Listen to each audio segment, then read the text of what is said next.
You're in the classroom with Cat Vo. In the Classroom is a podcast where we talk about all things teaching and learning, education and research. Join me as I sit down with everyday educators and explore what's going on in the field and what this means for sustaining us as teachers in the classroom. Today's special guest is Steven Trotter. Steven is a principal, school leader, and the author of a leadership book called The Art of Skimming Stones. With over 20 years of experience in classrooms, principalship, and leadership, Steven unpacks what it really means to lead sustained improvement in today's schools. We hope you find this episode insightful for your own growth. Don't forget to like and subscribe.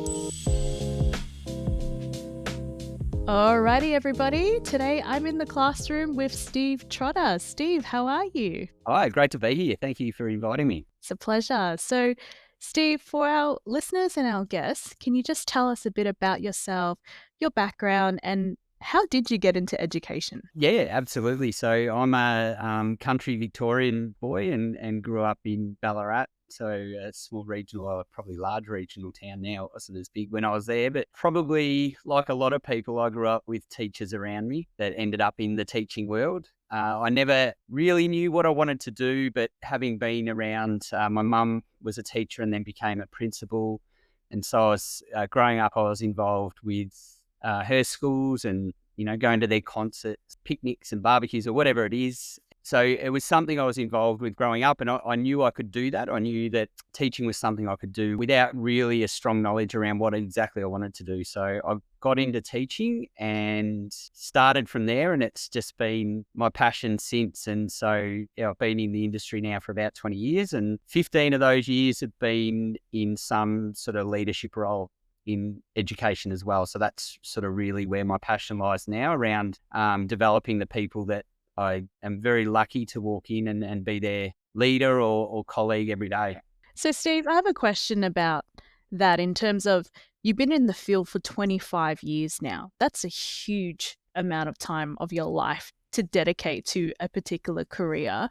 Can you tell me, what do you think has sustained you or kept you going for that long? For me, I asked a question not that long ago, and I was sitting down with a number of people, and one of them was a sister of a friend of mine who had got into teaching and had got into about their second year and decided that it wasn't for them and pulled the pin. And it's becoming an all too common story. And I sat there and I didn't get it. And, we almost had these really sort of robust arguments about why she was not persisting with teaching and why it wasn't a career of choice any longer. And so for me, I've always thought there has to be a better way, and trying to find that way of really building and continuing to develop the passion around education, because it's such an important part of our world that, for me, that's been the driver. I've just persisted in trying to find a better way to do things for the people that, we're in a people industry, and it's all about the people that we lead every day. I have an obligation to empower them to see the passion and importance of education. So I now have my own kids, and now I'm seeing it from a completely different view. And in a way, as much as I've led schools for so long, I'm a bit of a fish out of water in that space, because now I'm sitting on the other side of the fence with my kids, trying to build their excitement and engagement in school in their own environment. So, I don't think there's a singular thing that's kept me in it. It's just more a real passion and drive to continue to do what we do better tomorrow than we did today. And it sounds a bit cliche, but it's a genuine response. So, Steve, you're passionate about leadership, and this seems to be your bread and butter. You've been doing it for such a long time. So can you tell me, what do you think are the most common misconceptions about leadership that may exist, or common misunderstandings about leadership? And how should we as teachers be thinking about leadership? I think if you look through a lot of the research, it hasn't evolved with probably the dynamic world we live in today. And that's of no one's fault, but we do work in a really complex environment. And I think in a lot of times we get a few things compiled into categories that maybe if we pull apart and compartmentalize them a little bit and look at them as individual layers, they actually allow us to be able to manage things in a different way. And I think for leadership, the spotlight sometimes shines in the wrong spot. And, there's a few elements to that. One, I've written a little bit about this idea of a perceived race or perceived pace that we focus on in improvement. And there's a significant amount of pressure to achieve certain results or to move from here to here on your NAPLAN results, your data that comes in, your evidence-based. But I often ask schools a big question, well, who are you racing against? You know, if we're in a race and there's time constraints, who are we actually racing against? And we know that improvement takes time, and we know it's sustained improvement takes time. So why are we setting ourselves unrealistic pace to try and achieve something that we don't have to race against, anyone? We're actually competing against ourselves. So that's one of the big misconceptions I've found, and allowing myself to acknowledge that has actually released a significant amount of weight on my shoulders, because I'm no longer setting timelines that I actually deep down know are not realistic, but I feel like I have to have them. The other part that I think is important to acknowledge is stress and pressure. And and leadership generally is in a high pressure role, high pressure industry. We're dealing with emotions. We've got kids coming in that are little balls of emotion, trying to work out where their emotions sit in their world. And we've got their parents who are emotionally invested in their children. And then we've got teachers who are emotionally invested in their class and their people, and leaders who are emotionally invested in their school and their community. So when we're talking about stress and pressure, we are in a high pressure job, but it doesn't have to be high stress. But we have to look at those as two separate categories. And that's difficult to do. But when we unpack it, we realize we are in a high pressure job, but not all pressure has to be high stress. And so there's a number of elements for me that, and it's taken me years of stuffing up and trying again to sort of come up with what it was that was making me feel like I could sustain myself in the job when I'm starting to see many others can't. And there's no right or wrong with that. It's the reality. But again, I'll come back to, I genuinely believe that we can do things better, and there's got to be a better way. And we've just got to seek to try and find what it is that we need to do in the current climate, in the current diversity of our roles, in the current communities that we work in, that are actually going to build and sustain leaders. And again, it's just this drive to go, it's actually a really privileged position to call yourself a school leader. But sometimes I think we don't feel that way because of a number of things that are layered on top of that role. I love that. I feel like we could talk about that for hours. I guess I'm leading into your book, which you've most recently written a book called The Art of Skimming Stones. But the most important part that you preface that with is sustained improvement. And I think that term sustained, I assume that part of your work about this perceived race and pace and stress and pressure, do you speak much about that in your book as part of the sustaining improvement, or what is this sustained part? Can you unpack that a bit more for our listeners? Yeah, well, that's absolutely part of it. To sustain improvement, it's not rushed improvement; it's slow improvement and intentional improvement. And I'll use the word improvement rather than change. And Vivian Robinson wrote about this a little while ago, saying, you can change from one state to another, but that doesn't mean it's better than the last place you were at. It could be the same as, or it could be worse. Whereas improvement, that is a language that means we are actually stepping forward into a better position than we were currently. And that could be just a 1% position. It doesn't have to be 100%. The sustained element has, again, a lot of layers on top of that. And one of the gaps in our research, which there's sustaining improvement, but there's also sustaining leadership and sustaining teachers and sustaining the work. And so when we talk about, I guess, leading improvement, the research around leadership often focuses heavily on dispositions. So and across all industries, they're all very consistent. And I don't think research or people could argue with them. And when I say dispositions, the box of skills that you need in order to be an effective leader.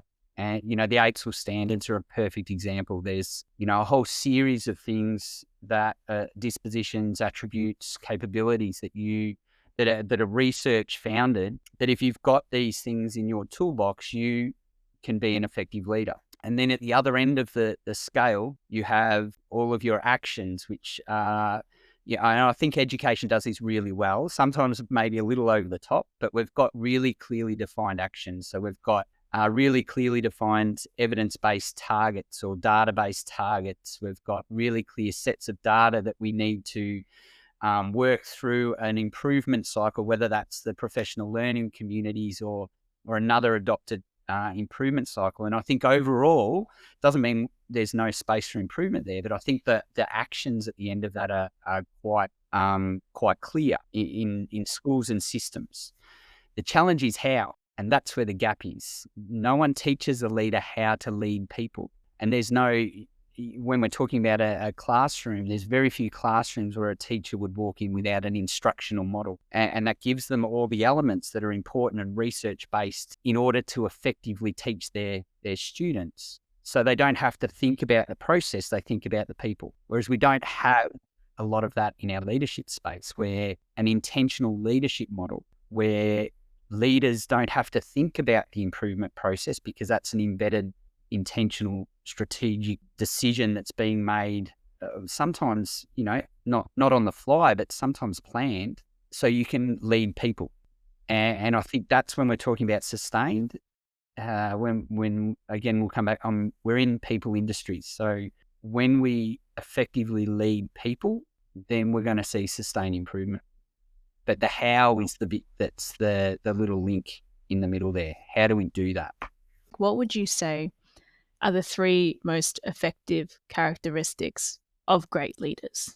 Look, if I'll sort of play a bit of a straight back with that and say I don't think there's 3, but what we have to acknowledge, and this is for teachers, for up and coming leaders, we sometimes start with context, and there's a lot of research from about the 1930s, and a lot of it started in outdoor education, where it was around self, others, and the natural world. And it was about understanding self first and how you behave or act in a space. When you do that, you then can engage with others, and that's where you collaborate, you communicate, you build partnerships, you build trust and respect. And then once you've got that, you actually have a better connection with the natural world. And that research in education is often backwards, and you might hear comments sometimes coming, "Oh, that wouldn't work in our context," yeah, that's not in our context. I couldn't see that being effective. But the reality is, in contexts are pretty static. But the thing that we all have in common is we're leading people for improvement, and irrelevant of the school, the setting, the context, or whatever word we want to use for that, we are all trying to achieve the exact same thing. And that's with people. So when we're talking about what are the 3 most important characteristics, I would say that understanding self and your own, what I call a default. So what are your strengths? Because all strengths also have a shadow. So if I understand, for me, I'm a heavily process-driven leader, and that's because I've had experience in my past, which was a heavily process-driven space. So it's inbuilt in me. I love a process, and if anything ever goes wrong, I'll go, righto, what's our process, or what was our process? Where can we modify that? And there would be very few people that would argue that being a process-driven leader is not a great thing. But I also know when I've used it at the wrong time, it's actually backfired. So there aren't right or wrong, but what there is a really clear understanding of self, so that you are empowered to make a decision about the strategy you're going to use now with that person, versus a one size fits all. Like, this is a strength, so I'm just going to do it because it's something I'm good at. But everything has a time and place. And if you activate the skills at the right time, they are going to be absolutely amazing. And they're going to do what you need them to do in terms of leadership and strategies and achieving the successes for the people you're leading. But equally, if you activate those dispositions at the wrong time, in the wrong place, with the wrong people, you're actually going to have the complete opposite effect. And it's not going to be a successful process of leading improvement or people.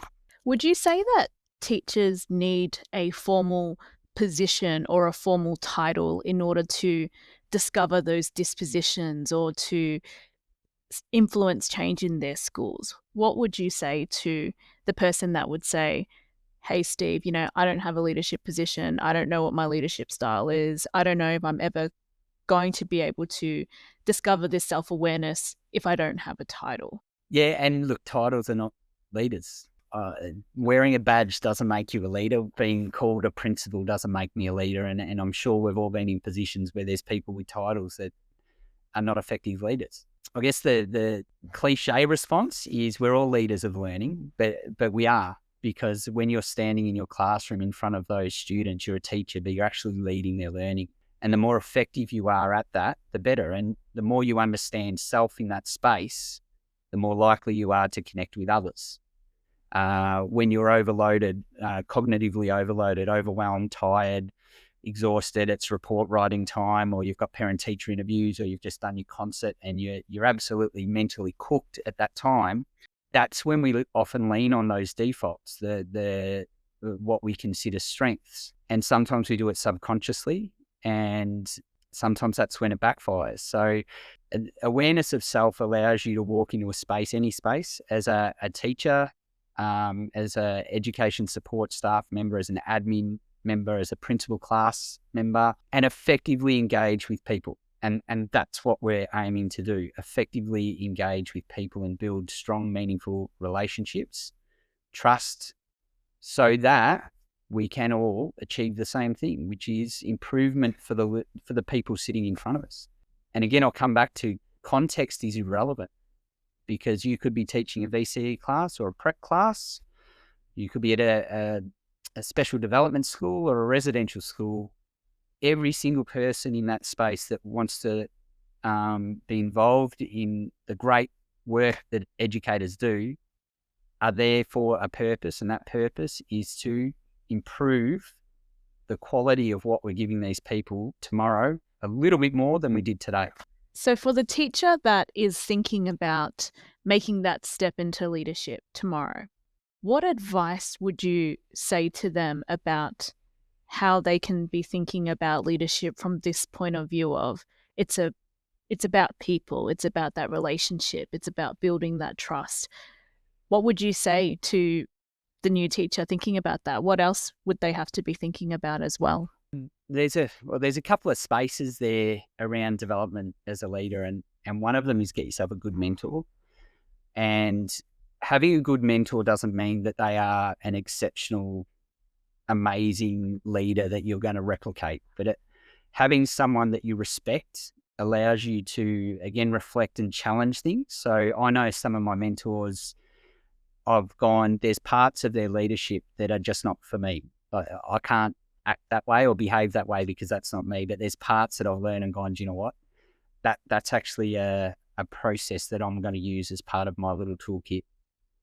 So having a mentor or a coach in that space is, I think, a really essential part of learning to lead. Don't listen to the fake it till you make it. I heard that, and do you know what? When I was probably a younger leader, I probably used it as well to say that we're never faking it, and the moment you're faking it, you're not authentic. So, it's a little throwaway saying sometimes, but when we look at learning, we're never going to make it. We're always on that pathway. So, really focus on being an authentic person. And the other part of that is, as a leader, again, you are someone that's having an influence on others. So you want it to be a positive influence, and you do that through understanding, getting to know the people that you're leading, not making assumptions, in finding where you can invest energy to get the most amount of growth in the shortest amount of time. And, the people that you're with, you often, sometimes, particularly as junior leaders, we invest energy in maybe the people that are a little bit harder to lead because we don't get why, but they're the people that are actually going to develop your leadership the most, because they're going to challenge you and they're going to ask you questions, and you're going to have to do a little bit more research and get a little bit more evidence and understand the initiative a little bit more, so that you can effectively lead someone from one place to a better place. And that can't happen simply by saying, hey, here's an idea, let's go with it, because we know that people don't operate that way. Have you ever found yourself as a leader in a position where you've had to make a very difficult decision that you know is going to be unpopular and people aren't going to get on board? Like, how do you, I guess, as a leader, like process a lot of that baggage that comes with making difficult decisions? How do you deal with that? What's a healthy way of dealing with that? There's there's no I guess there's no magic wand for that. And that's one of the complexities of being a leader is you have to make decisions, and sometimes they're not popular decisions. What I've found works is honesty and transparency. I'm, it's not secret business that we're doing here. We're in the job of education, and being respectful, being transparent, understanding, confidentiality and where that lies within all this, depending on what decision you're making. But the people that it's going to impact the most need to have a voice in the decision you're making, or have an opportunity to understand the decision you're making. And where they fall short is when the decisions are made without the opportunity to consult, if there is an opportunity, because sometimes I know, decisions have to be made. But more often than not, there's an opportunity for people to have some sort of voice within that world. And that doesn't mean having a voice doesn't mean they influence the decision, but they get to ask their questions, or they get to say, I don't agree with it. And sometimes that's the reality of our job. We've got to make decisions. But I always say to any of the people that I'm mentoring is, if you're making a decision in the best interest of the students, you can't be too far wrong. And it doesn't matter. It doesn't mean that people are not going to agree with you. And there might be people that have invested interest from another perspective, and we can't control how people respond or react. But what we can control is how we respond and how we react and how we involve people in the process of decision making. And again, making it really clear that if you are making a decision that is in the best interest of your people, it can't be too far off the mark. That's great advice. I mean, I'm just sitting here just taking all of this in, Steve, because I think it's just gold for a young leader coming through thinking about these difficult decisions. And you're totally right when you say that there is no instructional model for leadership. I mean, as a teacher, I just know on the ground, I know what pedagogy is, I know how to run with it. But the minute you step into that leadership space, it's like you don't know where to turn. There's 1,000 self-help books out there, 1,000 leadership books out there, mentors everywhere, everyone with different leadership styles. It's difficult to pin down or understand, what I need to know as a leader. So I've just appreciated you sharing so much about your insight and your wisdom. I guess to close off, Steve, are there any final lessons that you would have for teachers in this space of thinking about leadership? Yeah, look, and I think you're right. In a way, I often describe the reality of leadership and probably the older school approach to leadership was almost like, you've got an IKEA flat pack. You've got this perfect space for a set of drawers, and you've got all your measurements, and you're ready to go. You know exactly what you need and where it goes, and you've researched, and you've got the right picture. And you go buy your flat pack, and it's got the perfect image on the front to fit there, and you open it up and you don't have any instructions. And so you at times you feel like you're building this flat pack, and it's stressful enough to build it with the instructions because often, they don't make sense and you're undoing or redoing. But to do it without instructions adds another layer of complexity. So that was the basis for my book, because I sat down and I went, there has to be a better way of leading, and what is it? So I started to read and did a lot of reflection on, well, why is it that I don't feel, significantly burnt out? And I understand that I'm in a high pressure job and I have stressful days, sometimes stressful weeks, but that's a small percentage of my job. That's not all of it. So what is it that I'm doing that's a little bit different? And it's not necessarily better, but it's different. And that's where I found that gap, and then put my own way of leading into a language for others. And that's where the book evolved from, to go, well, here's a model to get you started. And the model's going to focus on how you lead people effectively. It's not going to tell you what dispositions you need or which ones you need to activate, because that's a decision you need to grow and learn, and you need to make mistakes in that space. You need to actively do something and go, well, that didn't work, and think why it didn't. But again, here's an instructional model for leaders that gives you a basis to know I don't have to invest energy in Steve, who's sitting over there pushing back at this idea yet. I can get to him later, but at the moment he needs a different version of me. So I'm going to spend some time invested in over a period of time, investing in knowing what it is that Steve needs from me to help him understand this improvement process and help him see that it is an improvement. And this model is going to be there to actually support that process. So I'm being intentional about my decisions, not reactive. And that's when we're reactive, we start to respond often emotionally. And that's where our energy just gets zapped, because we start to go, oh, here he goes again. Of course he does. Well, do you know what? He's saying that, he's telling us something when he's complaining at the back of the room. He's telling us he doesn't actually believe that what we're doing is going to be better. So we have to lead him to that space. He's not going to get there by himself. And again, I'll probably put a little asterisk there that we still have the expectation that people are going to be professional. So sometimes the emotional intelligence isn't there, and sometimes that response is unprofessional. And that's where we engage a different conversation.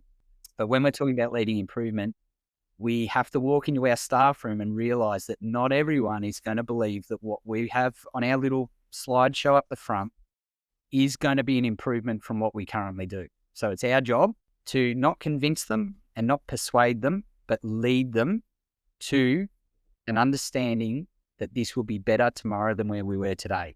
And we do that through evidence, through activating the right dispositions that I have at the right time, sometimes making mistakes to go, oh, okay, that one didn't work and we've got to rethink it. And in my book, I talk about that where I've stuffed it up, because we all do. And I have just as much, if not more, probably than other people. But if you stuff up and you learn from it, well, you know, what a great opportunity to make better decisions next time. Thanks for listening to this episode of In the Classroom. If you enjoyed this episode, please like and subscribe, rate me 5 stars, and leave a review. Don't forget to share this episode with anyone who might find it inspiring. That's all from me, and I'll see you next episode. Thanks for listening to In the Classroom.